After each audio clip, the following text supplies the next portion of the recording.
মেক্সিকানদের বিশ্বাস ৩১ অক্টোবর রাত থেকে নভেম্বরের ৩ তারিখ পর্যন্ত স্বর্গের দরজা খোলা থাকে। এদিন মৃত ব্যক্তিরা তাদের প্রিয়জনদের সঙ্গে দেখা করতে পৃথিবীতে নেমে আসে। এ বিশ্বাস থেকেই প্রতি বছর নভেম্বরের প্রথম দুদিন মৃতদের স্মরণে পালন করা হয় ডে অব দ্য ডেড। প্রিয় মানুষটির আত্মাকে খুশি করতে আয়োজন করা হয় নানা উৎসবের। প্রথম দিন মৃত শিশুদের স্মরণে পালিত হয় day of the little Angel. তাদের কবরের সামনে রাখা হয় চকলেট, পুতুল ও খেলনা। তাদের বিশ্বাস মৃত শিশুটি এসে ঠিকই এসব নিয়ে যাবে।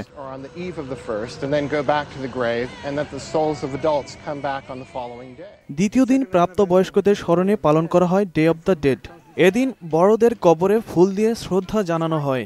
সমাধির পাশে রেখে আসা হয় নানা ধরনের খাবার, অনেকে আবার রেখে দেন মদজাতীয় পানীয়। এ দুই দিন সবার মধ্যে থাকে অন্যরকম আমেজ।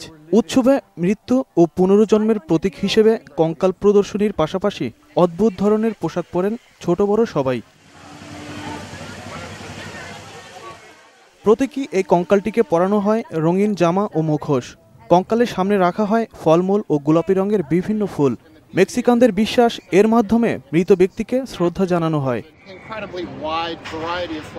এরপর নাচ গান সহ নানা উৎসবে মেতে ওঠে তরুণ তরুণীরা। অনেকে মৃত মানুষটির মুখের আদলে শরীরে উল্কি আঁকেন। তাদের ধারণা, নাচ গানে মৃত ব্যক্তির আত্মাকে খুশি করতে পারলেই ভাগ্যদেবী তার দিকে মুখ তুলে চাইবেন। এছাড়াও মৃত ব্যক্তির ছবি ও তাদের ব্যবহৃত জিনিসপত্র সমাধির পাশে রেখে আসেন স্বজনরা। তারা মনে করেন এসব দেখে মৃত ব্যক্তি তার অতীতকে মনে করতে পারবে। আল আমিন হোসেন, মোহনা ইন্টারন্যাশনাল ডেস্ক।